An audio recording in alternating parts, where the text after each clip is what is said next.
तो नमस्कार दोस्तों, मेरा नाम है सोम शर्मा।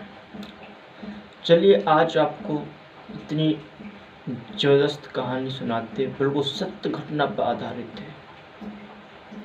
ऐसा नहीं कि मैंने अपने मन से बोला हो, अपने मन से लिखा हो, नहीं, ये सत्य घटना पर आधारित है। खुद मेरे दोस्त ने उस चीज़ को फील किया और फील करने के बाद उसने वो सबको बताया। हालांकि मेरा दोस्त हमेशा हमारे बीच नहीं है। दोस्तों, करण पिशाची नाम तो आपने सुना ही होगा।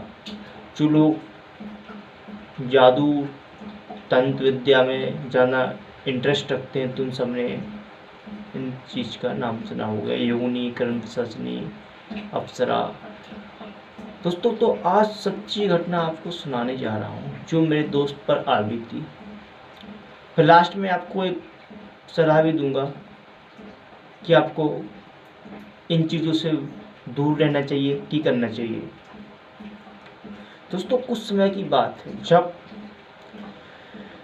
मैं और मेरा दोस्त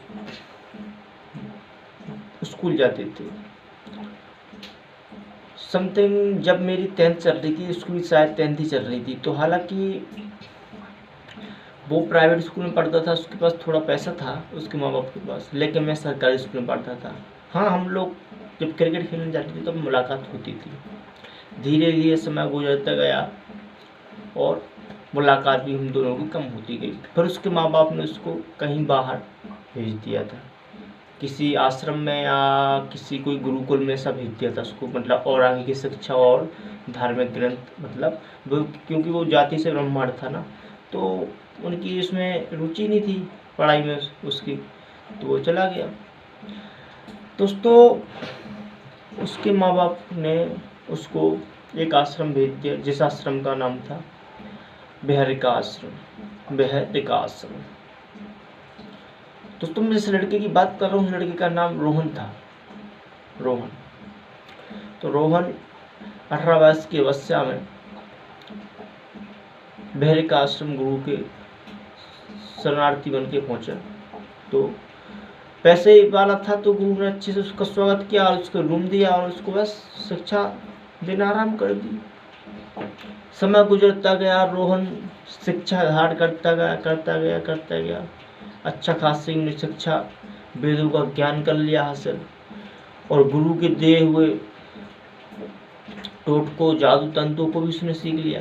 लेकिन तो दोस्तों बोलते हैं ना, जिस व्यक्ति की जो दिल से इच्छा होती है जिसे पाने की, आपका कुछ भी हो, धन दौलत कुछ भी हो, कितनी सारी विद्याएं नहीं हो, आप इससे अच्छा भी कर सकते हैं, लेकिन आपकी जो चीज़ आपको पाने की इच्छा है ना, आप उसी को पाएंगे।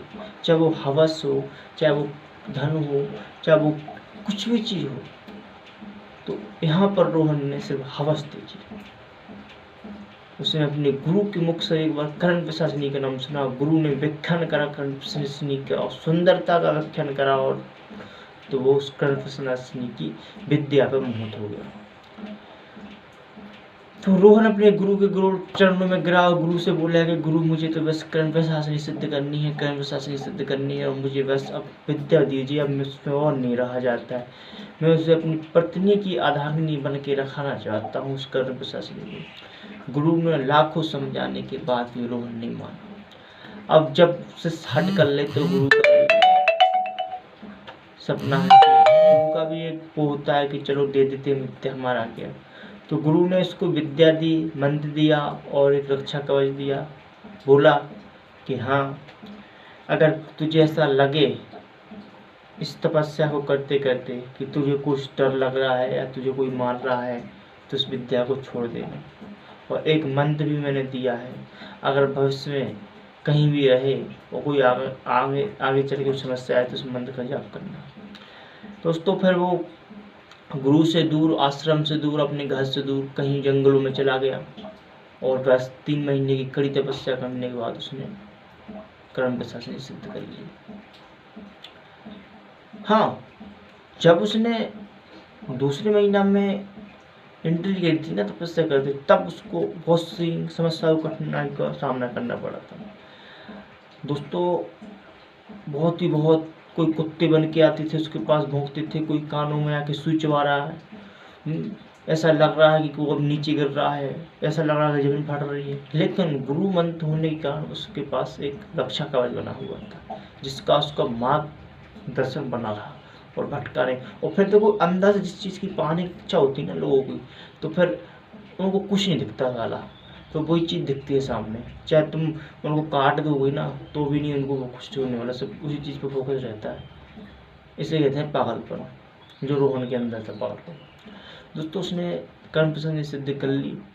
जैसे ही कर्ण प्रशासन सामने आई तो बहुत ही सुंदर मर्मिक लाजवाब और लग्जरी कपड़े और जिस्म 16 साल की बिल्कुल एक नंबर लड़की, जिसके स्तन इतनी बड़बड़ी और जिसके पीछे का बैकग्राउंड बहुत ही सुंदर और चिकनाहट इतनी जिस्म पर कि जो देख के मोहित हो जाए, सिर्फ देखते से ही इतनी सुंदर और नग्न अवस्था में आकर और रोहन की गोद में बैठ जाती है।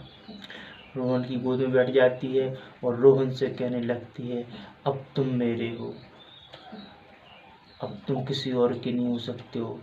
3 जवाब दोगे तो मैं तुम्हारी पत्नी बन के तुम्हारे साथ रहूँगी।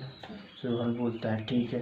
तो कर्ण प्रशासन ने उसे 3 वचन दिए कि तुम्हें आज के वक्त किसी पराई स्त्री से संबंध नहीं बनाने हैं, तुम्हें जब भी मेरी याद हो, मेरी जरूरत पड़े तो मेरा नाम पुकार के मुझे बुलाना पड़ेगा, और तुम्हें आज के बाद कभी भी दुनियादारी से मतलब नहीं रखना होगा और घर वालों से भी मतलब नहीं रखना होगा। इन 3 चीज़ों से कर्ण प्रशासन ने उसको सिद्ध कर दिया। 3 वचन वो दे चुका, अब सब कुछ छोड़ दिया और वो जंगल में रहने लगा और कर्ण प्रशासन के साथ। धीरे धीरे समय गुजरता गया। अच्छा दिन था और हर रात को वो आई यक्षिणी कर्ण प्रशासन और रोहन का गर्म बिस्तर किया। रोहन मजे लेते लेते लेते लेते जैसे ही रोहन को 6-7 महीने हुए और उसने अपने शरीर पर देखा तो उसको अपने शरीर पर ऐसी बददशा लगी कि उसका शरीर सूख के कंकड़ की तरह, पत्थर की तरह, हड्डी की तरह बचा उसको शरीर। अब उसके अंदर इतनी सामर्थ्य नहीं थी कि वो चलकर कुछ कार्य कर सके, चलकर वो कुछ कर सके, क्योंकि कर्ण प्रशासन ने उसने अंदर से चूस लिया था। उसका वीर निकाल निकाल के पीती थी वो। अब वो थक चुका और उसने बोला अब तो मैं मर जाऊंगा, मुझे जान ले लेगी, थोड़ी ही नहीं। अब उसे अपने गुरु की याद आती है। वो अपने गुरु के पास जाता है, जैसे तैसे गुरु से बोलता है, गुरुवर मुझे बचाइए, नहीं तो ये मेरी जान ले लेगी। तो उस गुरु ने बोला था कि बेटा ये जिस्म की भूखी है, ये तुझे जब तक नहीं छोड़ेगी, जब तक तेरी प्राण और तेरी आत्मा को साथ नहीं ले जाएगी। तो चूस चूस के गन्ना की तरह फेंक देगी तेरे जिस्म को और तेरी आत्मा को अपने साथ ले जाएगी। तो गुरु की वाणी सुनकर रोने लगा और गुरु के चरणों में डर रहा। तो गुरु होता है यार। तो गुरु खुद आई और गुरु ने उसके लिए बहुत ही बड़ा यज्ञ करा। अपने बाकी शिष्यों से बोला कि रात के 12 बजे 12 हवन